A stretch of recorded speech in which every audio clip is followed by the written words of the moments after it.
Okay, so g'day and welcome back to Goomarty's Coins and Banknotes. My name is Glenn and today we have a halfpenny from 1943. Actually, we've got more than one. Got quite a few, but most of them are just the one type.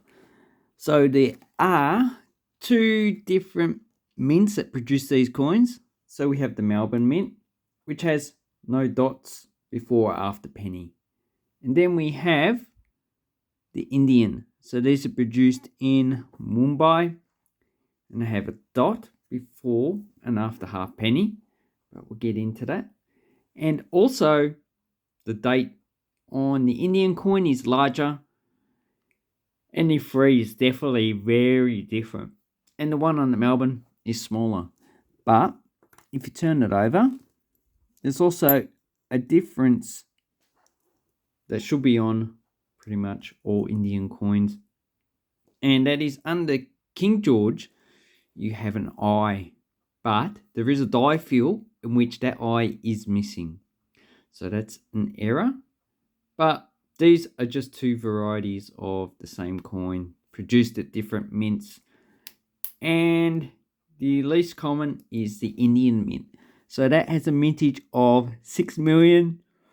And this coin here, the 1943 Melbourne halfpenny, is the highest minted halfpenny Australia has produced with 41,025,000. So 41 million means it's going to be very easy to get that coin. And even a lot of current coins don't have a mintage of 41 million. So like I think this coin 2006 20 cent has a mintage of I think it's like 120 million, something like that anyway. So that's quite a high minted coin. So 1943, they minted a lot of these coins. Basically, 1942 was pretty much a disaster for the United States, Britain in the Pacific, with Japanese entering the war. And a lot of US servicemen came to Australia, probably also Canadians, and a lot of coins were needed. So that's the only reason why there's 41 million, 6 million of these produced. Okay, so that's basically how you distinguish those two varieties. And if you wanted a value, pretty much in very fine grade, which these ones are, probably about $1 to $2. If you want to go almost uncirculated, for the Melbourne, about $10. For the Indian, about 20. And if you want gem uncirculated, probably about $50 to $60 for each of these. But obviously in higher grades, this one is worth a lot less than that, just based on the mintage figures. That being said, with error coins, there seem to be a lot more errors with the Indian coin than there are with the Melbourne coin. So I'm not too sure why. Maybe there's just a lot more care taken in production of the Melbourne coin, or maybe there's just not enough research on the Melbourne coins to look for errors. So this one looks a little bit off center, which is pretty normal for coins. Even today's current coins have a lot of off center productions. So with the Indian coin, so we're talking about this one here, you get a lot of die cracks and cuds. So that's the main thing you're looking. But there is another one in which the A, you can quite clearly see it here. If you can't see this, then I really can't help you any further. The A, last A is dropped. So in the Renix catalog, that has a R5 classification. And then you get a lot of die cracks and cuds associated with, well, in the error it says blobs, but we call them cuds pretty much. And here's the Melbourne one. And you should be able to distinguish the dropped A from the normal A. And also the Indian one has the sharifs stand out. So the sharifs are like pointy things that come off the letters. Look up sharifs if you're not too sure. Okay, so The Indian coin, yeah, does have a drop day, so this is an error, or maybe a variety. What else? Oh, there is an upset at 9 o'clock, so if you turn it that way, then there should be the head rotated and pointing in that direction. I've never seen a rotated, so I'm not too sure which side is the rotated. Okay, yeah.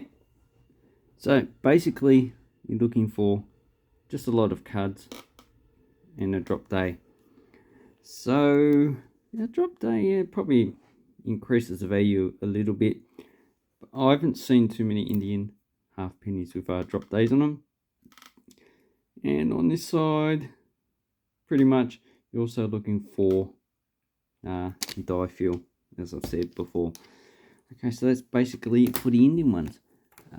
For the Melbourne halfpennies, there's not too many errors and varieties, but they're more significant. So on this side, what you're looking for mainly normal cuds and die cracks, but also a dot after kg, and also the downstroke of the 4 goes down. So they're the two main varieties you're looking for. This one's a bit damaged, so you can't see if there's a dot after kg. This one has a lot of crap on it, so you need to clean it up. This one seems to have ghosting, so you can see how the high relief is a bit worn. That's just touched, so it does look like it has ghosting on the coin, which is not uncommon for pre-decimal coins. Okay, no dot. Also look for doubling, because there might be errors that you've never found before.